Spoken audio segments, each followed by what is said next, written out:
हरे कृष्णा। हम जो नित्य पूजा करते हैं उस पूजा में हम पूजा की सामग्री प्रयोग करते हैं। नित्य पूजा में अक्सर हम जल, चंदन, पुष्प इन सब चीजों का प्रयोग करते हैं। लेकिन अगर ये नियमबद्ध तरीके से ना लाई गई हो तो पूजा में ये भी निषेध हो जाती हैं।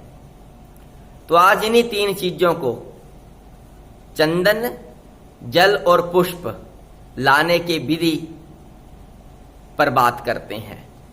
सर्वप्रथम बात करते हैं जल की। पूजा में बासी जल निषेध है।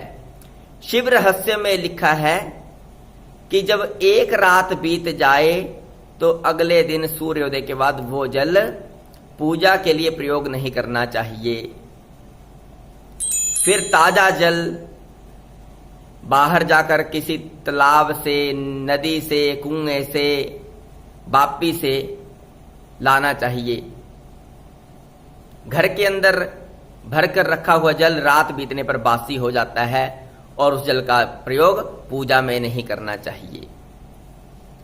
दूसरा है चंदन। जब हम पूजा के लिए चंदन घिसते हैं तो घिसकर चंदन को ताम्र पात्र में नहीं रखना चाहिए। ताम्र पात्र में रखा हुआ चंदन भी पूजा के लिए निषिद्ध है।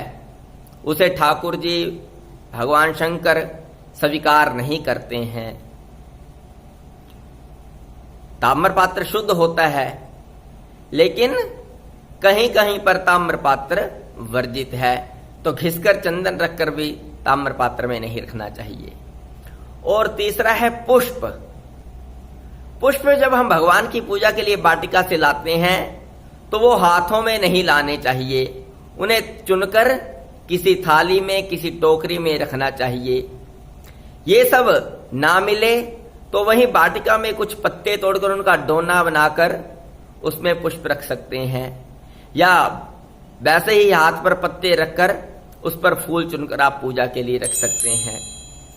जैसे शास्त्रों में लिखा है, हस्ते धृतानि पुष्पाणि ताम्रपात्रे च चंदनम गंगोदकम चर्म पात्रे निषिद्धम सर्वकर्मसु। वही बात शास्त्रों में आचार्येंदु ने कहा है कि हाथ में फूल, चर्म पात्र में गंगा जल और ताम्र पात्र में चंदन का निषेध है। लेकिन गंगा जल या तीर्थ जल को वासी का दोष नहीं लगता है। इसलिए इस नियम को ध्यान में रखते हुए हम पूजा के लिए सामग्री एकत्रित करनी चाहिए। वीडियो अच्छा लगे तो लाइक, शेयर और सब्सक्राइब जरूर करें। हरे कृष्णा।